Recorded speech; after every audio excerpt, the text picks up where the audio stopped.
தாவீது எருசலேமின் மேல யுத்தம் பண்ண போறாரு. எதுக்காகன்னு பார்க்கும்போது, அந்த தேசத்துல எபூசியர் குடியிருக்கிறாங்க.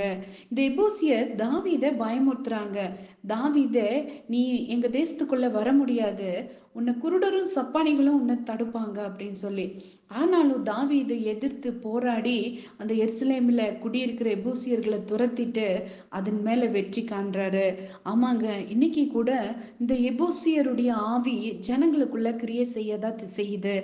அப்போ நிறைய ஆண்டவரோட பிள்ளைகளுக்குள்ள இந்த எபூசியனுடைய ஆவி இப்படிதான் கிரியை செய்யுது. எப்படி தாவீதை தாழ்த்தி அவமானப்படுத்தி தாவீதை ரொம்ப கம்மியா குறைச்சி எடை போட்டு பேசுதோ, அதே போல இன்னைக்கு நம்ம வாழ்க்கையில கூட அந்த ஒரு தாழ்வு மனப்பான்மையை கொண்டு வந்து நம்மளால பெரிய காரியங்களை ஒன்றும் சாதிக்க முடியாதுங்கிற மாதிரி அப்படி பயமுறுத்தி நம்மளை அழிக்க பார்க்குது. ஆனா நீங்களும் நானும் தாவீதை போல எதிர்த்து நின்னு அந்த ஆவியை வெற்றி கொள்ளும்படி கர்த்தர் செய்வார்.